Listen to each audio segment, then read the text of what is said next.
Prime Minister attends Vietnam-Japan Trade Promotion Conference. And later on in our crosstalk, EVFTA opens new opportunities for European Vietnamese businesses. Hello there and welcome to another edition of BizLine here on VTV International. I'm Hoàng Hằng, and as usual, we will begin with some economic highlights over the past week.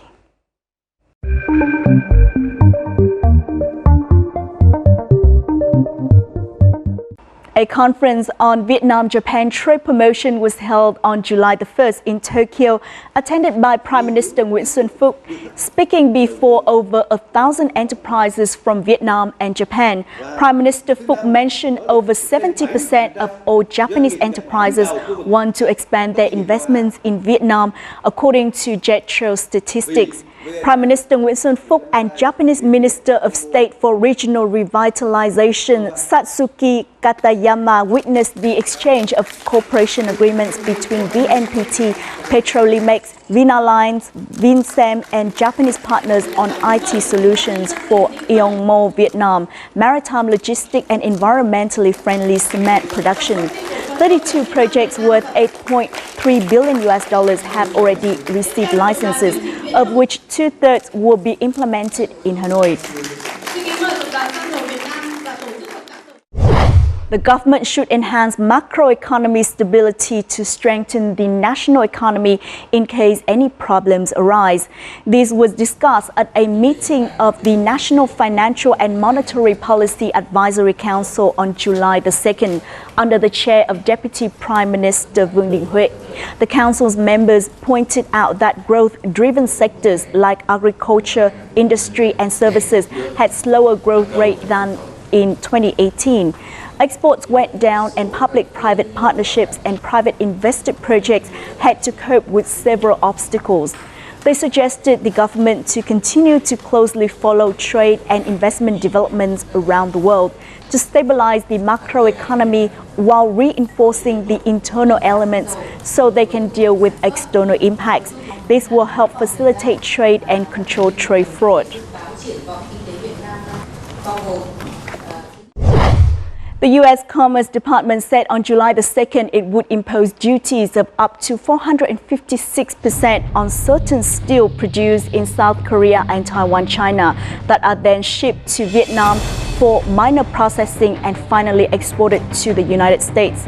The duties on South Korean and Taiwanese products were imposed in December 2015 and February 2016.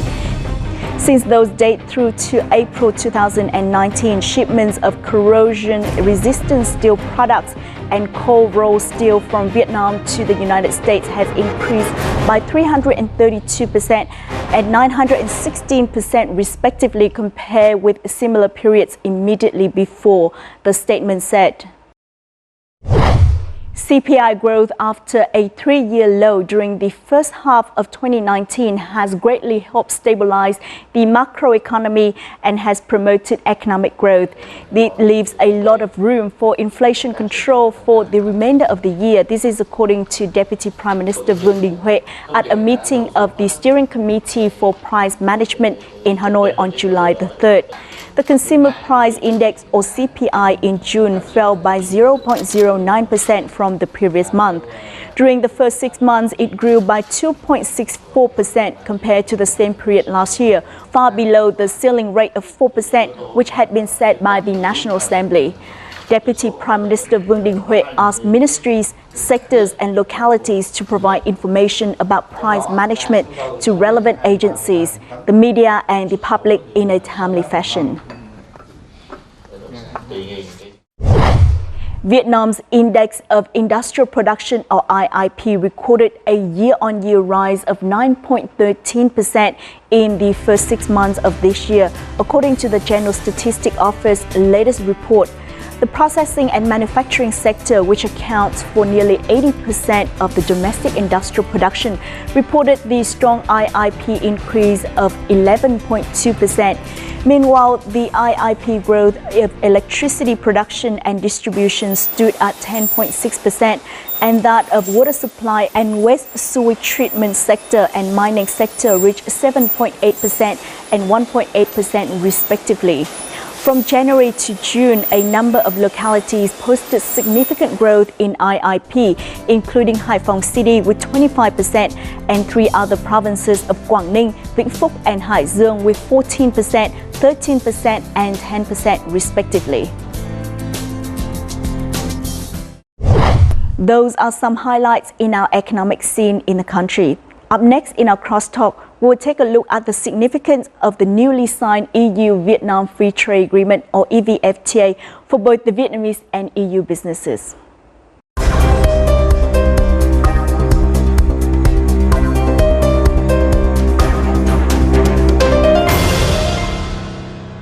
The EU-Vietnam Free Trade Agreement or EVFTA and the EU-Vietnam Investment Protection Agreement EVIPA, recently signed in Hanoi on June the 30th, are considered comprehensive, high-quality and well-balanced agreements for both sides. With this trade deal, tariffs on nearly 100% of Vietnam's export to the EU will be eliminated within a short period of time, while offering more opportunities for European enterprises to access the Vietnamese market with their rights and interests protected. The signing of the agreements affirmed the shared interests of Vietnam and the EU in promoting international economic connectivity, trade liberalization, and balanced, transparent, and rule-based investment. Our Bizline this week will take a look at the significance of the agreements and the efforts made by both sides to reach them. But first, let's review the historic moment when the agreements were signed in Hanoi last Sunday. After 7 years of negotiations, the EU-Vietnam Free Trade Agreement or EVFTA and the EU-Vietnam Investment Protection Agreement or EVIPA were finally signed in Hanoi on June the 30th. Speaking at the signing ceremony, Prime Minister Nguyễn Xuân Phúc emphasized the significance of the two agreements in becoming stepping stones for greater engagement between Europe and Vietnam. Sự liên kết tổng hòa các hiệp định quan trọng này sẽ nâng cánh quan hệ Việt Nam và EU lên tầm cao mới mang tính chiến lược. Trong bối cảnh chủ nghĩa bảo hộ đang nổi lên, các thách thức an ninh phi truyền thống càng lớn, thương mại toàn cầu đối mặt với nhiều khó khăn, sự hợp tác hai bên và ký hiệp định hôm nay mang ý nghĩa đặc biệt, thể hiện tư duy mạnh mẽ, tầm nhìn chiến lược của cả Việt Nam và EU là hai nền kinh tế mang tính bổ sung cho nhau, cùng hợp tác, cùng có lợi và cùng phát triển hướng về tương lai tươi sáng, đóng góp cho sự phát triển bền vững và cho hòa bình, ổn định và phát triển. Earlier in December 2015, Vietnam and the EU concluded negotiations on EVFTA. On June the 26th, 2018, the EVFTA was split into two agreements, one on trade and one on investment. Later on June the 25th this year, the European Council officially adopted the decision to allow the European Commission to sign the two agreements with Vietnam. This is the EU's final decision on signing these free trade agreements with a partner country before ending its 2014 to 2019 term.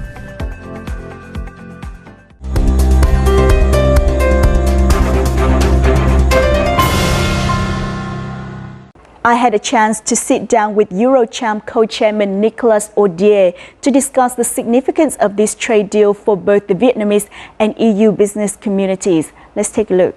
Thank you so much for doing this interview.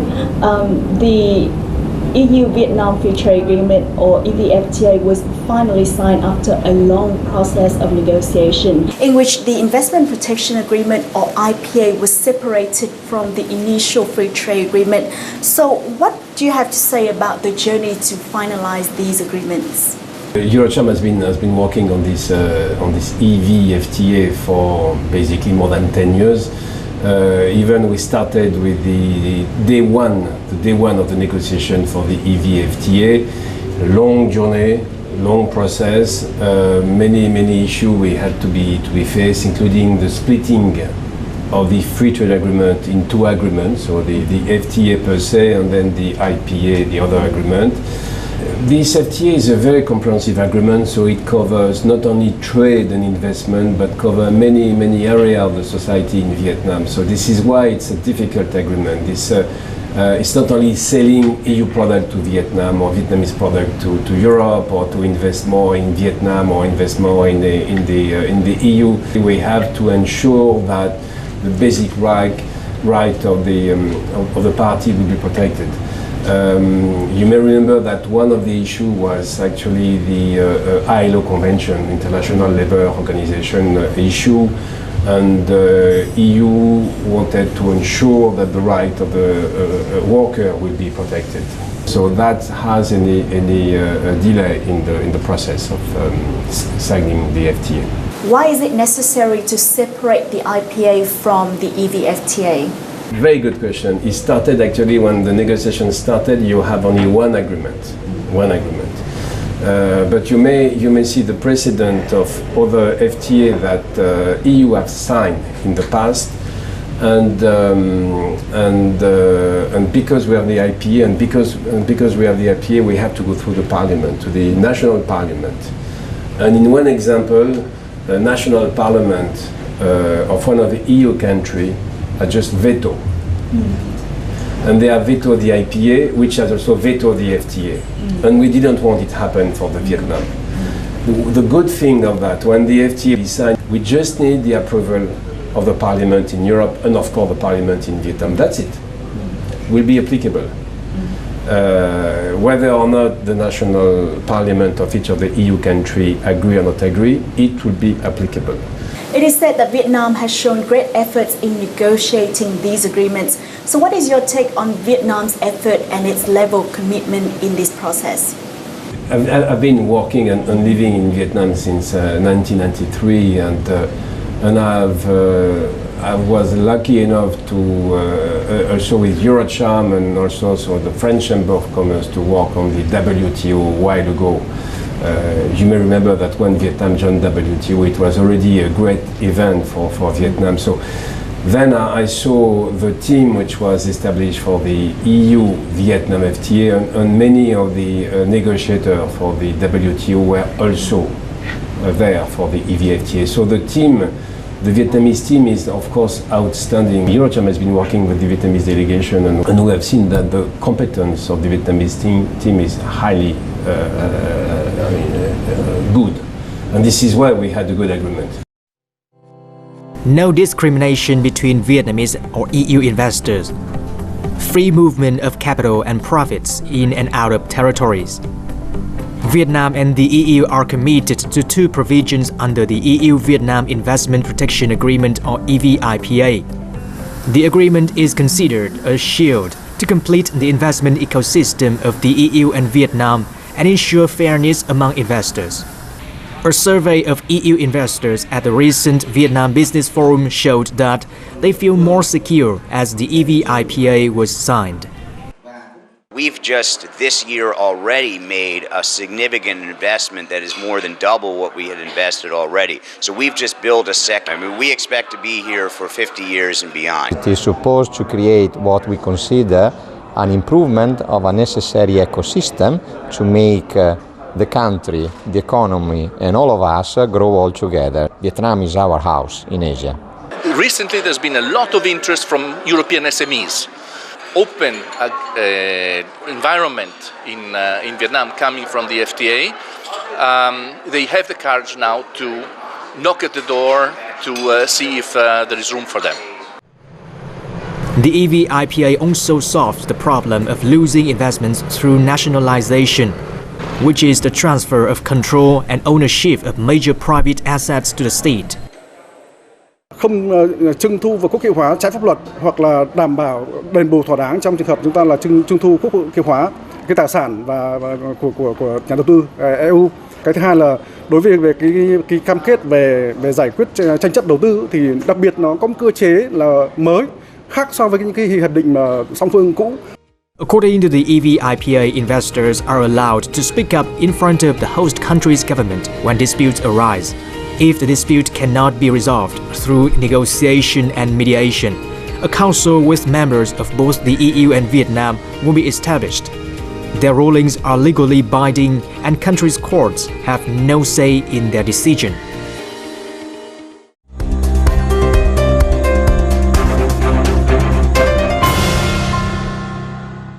Vietnam is the second country after Singapore that has a free trade agreement with the European Union. So what is the significance of this for both the EU and Vietnam? It's a very good sign for Vietnam because now Vietnam shows to Europe, to the global planet, that Vietnam is open economy, fully open to developed country, to OECD countries, to European markets. So it's a very good sign for foreign direct investment, good sign for anyone who wanted to do business in Vietnam. So not only EU company, but all investors, they know that Vietnam has committed to have a strong, high level of commitment. So it's a good sign given to all of us. As you see, in Vietnam, in ASEAN, you have only Singapore and Vietnam. I understand other countries are now willing to take the step. So among the ASEAN countries, only Singapore and Vietnam has an agreement, which will have a double impact for each of the parties. One, when they invest in Vietnam, they will benefit from the FTA, and because they are in Vietnam, they will benefit from the ASEAN economic community. And many foreign investors will come to Vietnam and to benefit from the EVFTA. What benefits do you think the EVFTA will bring to both sides? Of course, on the economic point of view, foreign direct investment point of view, trade, the volume of trade, the volume of service, a lot. So Vietnam will export much more in Europe, and Europe will increase its foreign direct investment in Vietnam, and to some extent also increase its capacity to sell product in Vietnam. But it's more, for Eurocham, for us, it's more than trade and investment. Vietnam make a commitment to reach a high level of standard, which is the standard of the EU, which is in Europe we have a market of 500 million people. The standard is very high. We have a strong court system. We have a lot of standard protection of the consumer, protection of the environment. People are concerned by the climate change, so many issues. And we know that in ASEAN, Vietnam also will at some point reach the level we have in Europe. So it's not only trade and services, it's also what we call the fair trade. Shrimp is one of Vietnam's key seafood export products to the EU market. Tariffs of Vietnamese shrimp exported to the EU were eliminated after the EU-Vietnam Free Trade Agreement was signed. This company's shrimp export turnover reaches $30 million every year. It expects to increase its exports thanks to the EVFTA. Hàng năm thì cái thị phần của chúng tôi vào châu Âu nó chiếm khoảng 20 đến 30%. Và sau khi cái hiệp định này nó ký kết thì dĩ nhiên nó ảnh hưởng một cách từ từ, thì chúng tôi đặt cái mục tiêu nó sẽ dao động từ 30 đến 40%. The EVFTA will eliminate almost all tariffs for goods traded between Vietnam and the EU's 28 member countries over a 7-year period. Vietnamese products such as textiles, footwear, agriculture, and fishery products will have more opportunities to export to the EU market. According to the Ministry of Planning and Investment, Vietnam's export turnover to the EU will rise by 20 to 40% thanks to this agreement. However, the challenge for Vietnamese enterprises is to ensure product quality and origins. Some of the rules in the agreement, rules of origin, for example, for the textile and footwear industry, are very strict, and Vietnam will need to source locally if it wants to benefit from the preferential arrangements.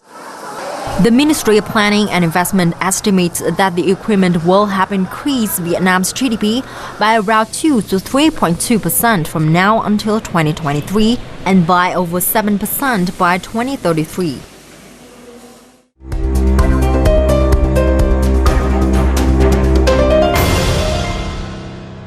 What preparation should Vietnamese businesses make in order to fully benefit from the incentives of these agreements? Vietnam is exporting 35 billion euro of product to Europe, and Europe export 10 billion of product. So it means that already the Vietnamese enterprise in Vietnam, they know how to export in Europe. So They just need to go more often to Europe, to participate to conference, to a meeting, to show, just to promote the Vietnamese product, to promote the Vietnamese economy, and to develop a long-term and sustainable trade between Europe.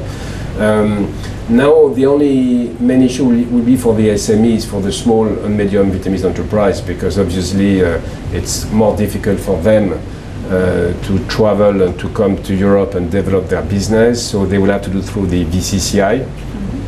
This morning I had a discussion with Dr. Locke, chairman of VCCI, and of course we need to work on a kind of roadmap to ensure that the Vietnamese SMEs and big Vietnamese enterprises will be able to come to the EU market. But I've seen some big Vietnamese enterprises are now investing in Europe, so it's a good sign. But now we have to make sure that the SMEs as well. So VCCI, Eurocham could be also one of the channels to help and to assist the Vietnamese enterprise to come to Europe. As chairman of Eurocham, how do EU businesses receive this news? It's excellent news. I mean, Eurocham has been working on the agreement for more than 10 years. Eurocham has 15 executive members at Eurocham, and all of them has been working hard. We had 3 hearings at the Parliament in Brussels, 3 hearings at the International Trade Committee in Brussels, and I went with many of my colleagues from the board, and of course all extremely happy. The only thing that we could have is that the FTA could have been signed maybe much earlier, but it's fine. We're very happy of that. Very happy of that. Now we cannot miss now the next target will be the Parliament. So now at Eurocham we need to ensure that the agenda will include the EVFTA. So we plan with some colleagues of the board to come again to Brussels to advocate for Vietnam.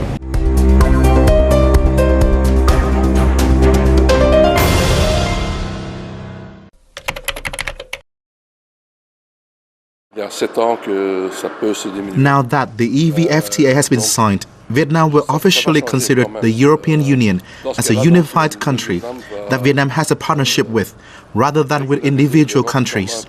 This is certainly an advantage for European businesses. The EVFTA allows for a 99% tariff reduction for Vietnamese goods imported into France and vice versa. Therefore, for French exporters, the signing of this agreement is a positive sign. In terms of investment, Vietnam's commitment to creating favorable conditions for French businesses to invest in Vietnam is a very good foundation for the future. The capacity of Vietnamese enterprises plays a very important role for German investors, because they always need competent domestic suppliers and business partners, as well as well-trained and qualified employees, especially in the manufacturing industry. We propose to the Vietnamese government to develop a vocational training model that involves a large amount of practice and apply it across the country.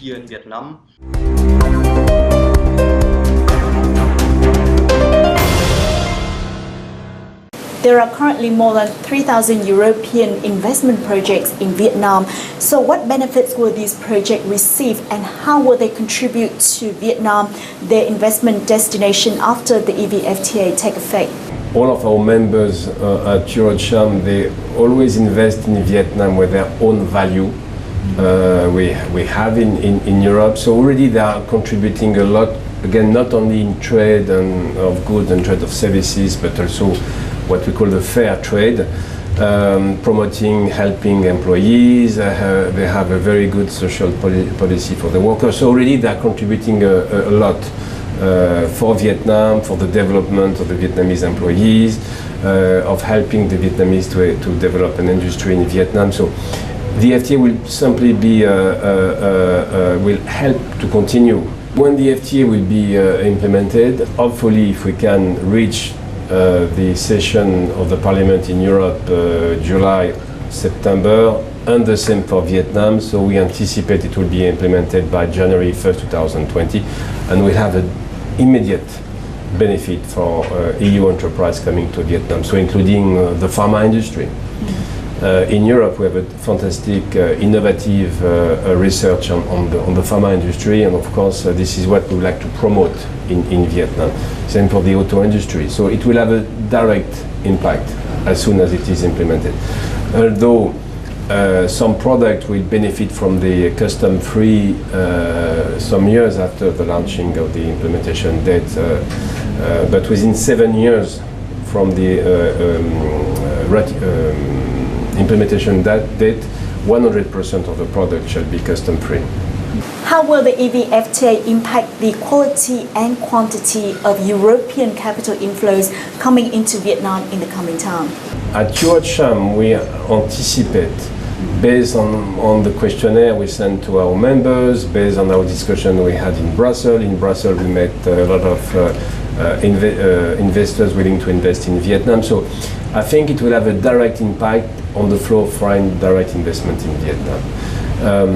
Vietnam will be in the agenda now, the agenda of many EU companies. Vietnam signed a free trade agreement with the EU, so it's a good sign, it's a good commitment for Vietnam. So I anticipate we'll have more FDI, more foreign direct investment in Vietnam, including direct investment from SMEs from Europe. So it will be an immediate effect. As to the volume of trade, I think we believe at EuroCham that the volume of trade between Europe to Vietnam will not increase as much as the volume of trade between Vietnam to Europe. As you know, now we have unbalanced trade between Europe and Vietnam. The balance, we believe it will still be unequal, but the gap will not be as much as it is now. What are your forecasts of high-quality capital inflow coming into Vietnam, and what would be the area of focus for European businesses? So, and you will have good high-quality foreign direct investment. Because again, when these EU enterprises are investing in Vietnam, they come and invest with their own value, which we have in Europe. In Europe, we are very concerned by the court system, very concerned by ethical rule, very concerned by the protection of the consumer, very concerned by the climate change. So any foreign direct enterprise, when they are investing in Europe, they bring their standard.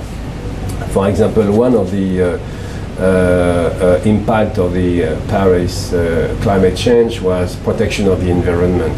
So when you see, let's say, a company which is involved in the chemical industry, when they will invest in Vietnam, obviously they will come with their own or their standard we have in Europe for Vietnam.